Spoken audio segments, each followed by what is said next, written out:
দেশ স্বাধীন হওয়ার পর আমাদের রাজ্যের সবচেয়ে খারাপ অবস্থা এখন। আজকে জগন্নাথ ধামে কি খুব দরকার ছিল? কোটি কোটি টাকা খরচা করেছে পর্যন্ত, অথচ 100 দিনের কাজ বন্ধ, 3 বছরের বেশি কাজ বন্ধ। কেন? মানে কত বড় স্বৈরাচারিতা মন থাকলে এই জিনিস হয়। যখন রাজ্যের মানুষ না খেয়ে ভিন রাজ্যে চলে যাচ্ছে কাজ করতে, প্রতিদিন পরিযায়ী শ্রমিকের সংখ্যা বাড়ছে, তার উদ্বেগ নেই। দীঘার ওই মন্দির উদ্বোধন নিয়ে তার বিরাট উদ্বেগ।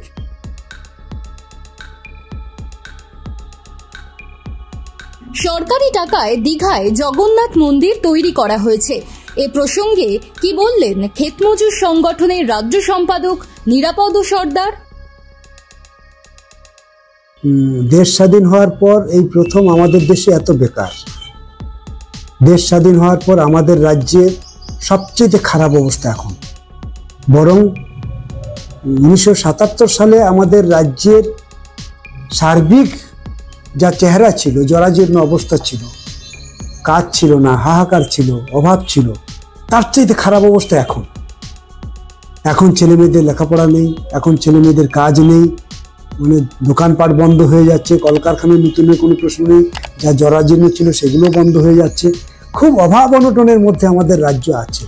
সেই জায়গায় দাঁড়িয়ে রাজ্য সরকার দীঘায় গিয়ে জগন্নাথ ধাম তৈরি করছে। আমরা আগেও বলেছিলাম, আজও বলছি, এটাই মানুষ দেখুক। মানুষের দেখার খুব প্রয়োজন আছে। আমাদের রাজ্যের যুব সমাজ, যুব শক্তি, আপামর জনগণ সবার খুব বোঝার দরকার আছে। কারণ পশ্চিমবঙ্গের মানুষ 34 বছর তো একটা অন্তত রাজনৈতিক চেতনা পেয়েছে।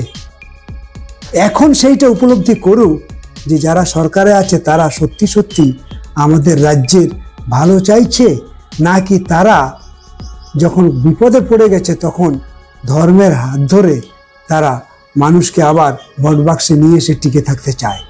এটা মানুষের যেমন বোঝা উচিত, ঠিক তেমনি আজকে জগন্নাথ ধামে কি খুব দরকার ছিল? কোটি কোটি টাকা খরচা করেছে পর্যন্ত, অথচ 100 দিনের কাজ বন্ধ, 3 বছরের বেশি কাজ বন্ধ। কেন? তার সরকারের লোকজন টাকা পয়সা চুরি করেছে, লুট করেছে, তাই দিল্লি বলছে টাকা দেব না। কিন্তু লাভটা কার হলো? গরিব মানুষ কাছ থেকে বঞ্চিত হলো, গরিব মানুষই বঞ্চিত হলো।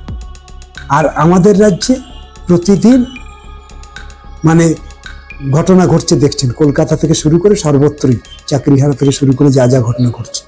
এরপরে কোন দৃষ্টিভঙ্গি দিয়ে, কোন ভাবনা থেকে রাজ্যের মুখ্যমন্ত্রী দীঘায় গিয়ে পড়ে থাকেন, এটা মেলানো যায়?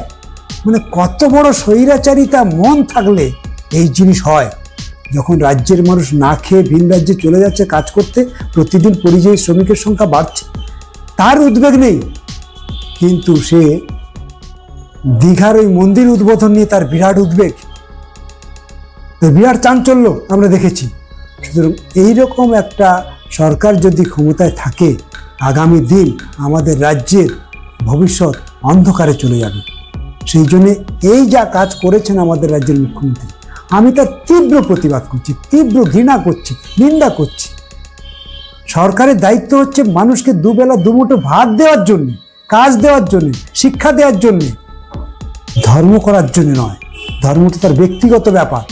ধর্মটা হাত ধরে শেখানোর জন্য সরকার নয়, গভর্নমেন্ট নয়, রাজনীতি নয়। ধর্মটা তার মনের ব্যাপার। কে বলেছে ওই জগন্নাথ মন্দিরে সব মানুষ যাবে? কি দায় আছে মানুষের? ওরা বিজনেস প্রপার্টি হতেই পারে, কিন্তু তার মানে এই নয় যে আমাদের দেশের মানুষের, আমাদের রাজ্যের মানুষের ট্যাক্সের টাকা দিয়ে তুমি এই কাজ করতে পারো। অন্যায় করেছেন তিনি।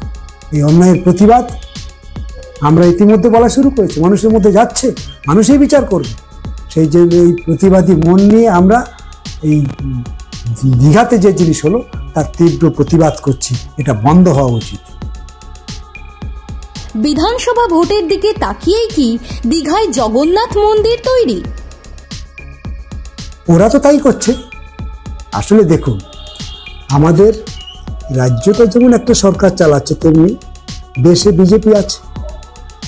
আসলে দুটো প্রোডাকশনই তো হচ্ছে আপনার RSS এর থেকে এসছে। কারণ RSS দেখছে যে দিল্লির ক্ষেত্রে তার বড় সন্তানকে বসিয়ে রেখেছে, সে যখন জগন্নাথ মন্দির তৈরি করছে পুরীতে, তাহলে তার কন্যার কেন থেমে থাকবে? ফলে তারা দুজনে মিলে প্রতিযোগিতায় নেমেছে।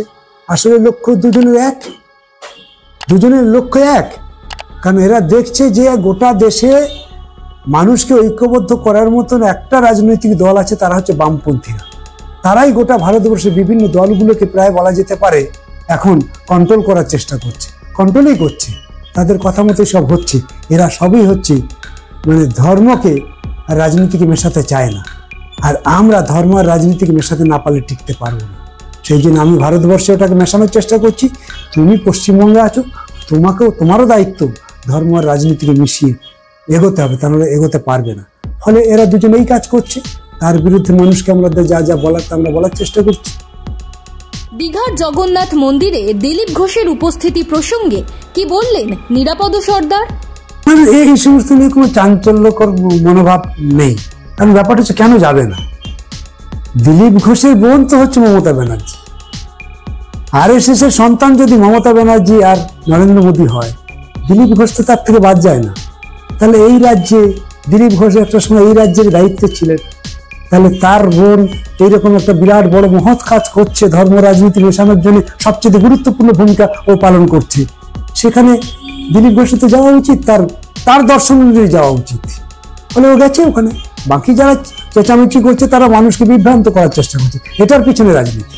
এই যারা বলছে না যে ও কেন গেল, না গেলে ভালো হতো, ঠিক হয়নি, নানান কিছু যা যা বলার চেষ্টা করছে, আসলেই মানুষকে এরা বিভ্রান্ত করার চেষ্টা করছে। ওরাও জানে যে ও গিয়ে ঠিক করেছে। সুতরাং এক্ষেত্রে ওদের রাজনৈতিক সমীকরণ যে করার চেষ্টা করছে এর কোনো মানে হয় না। আর তৃণমূল বিজেপিতে, তৃণমূলের অনুষ্ঠানে বিজেপি যাবে না, বিজেপির অনুষ্ঠানে তৃণমূলে যাবে না, তা তো হয় না। এটা সহজাত ধর্ম, তাই হবে।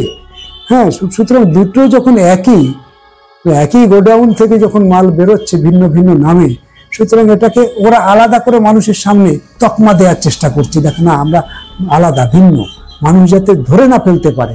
আসলে তো পশ্চিমবঙ্গের মানুষ যত দিন যাচ্ছে ওদের রাজনীতি সমীকরণ উপলব্ধি করছে, তো সেই আতঙ্ক ওদেরকে তাড়িয়ে বেড়াচ্ছে, তাই ওরা এই জিনিস তৈরি করছে। দলের অন্দরেই বিপক্ষ তৈরি দিলীপের। এতে কি দিলীপের রাজনৈতিক ভবিষ্যৎ সংকীর্ণ হচ্ছে?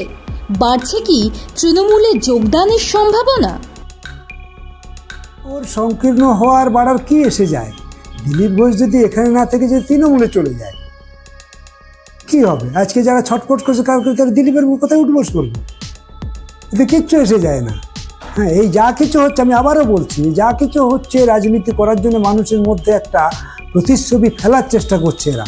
আসলে দিলীপ যদি তৃণমূলে যায়, কি ওর মহাভারত শুদ্ধ হবে না? তো এখন যে বলছে শুভেন্দু অধিকারী, সে তো ছিল তৃণমূলের বড় নেতা, সরকার চালিয়েছে, সে তো এখন বিজেপিতে চলে গেছে। কি হয়েছে? ওর কি রাজনীতির কমে গেল? তা তো কমেনি। সুতরাং দিলীপ ঘোষ বিজেপিতে আছে না তৃণমূলে গেছে, সেইটা আমাদের কাছে বড় বিষয় না।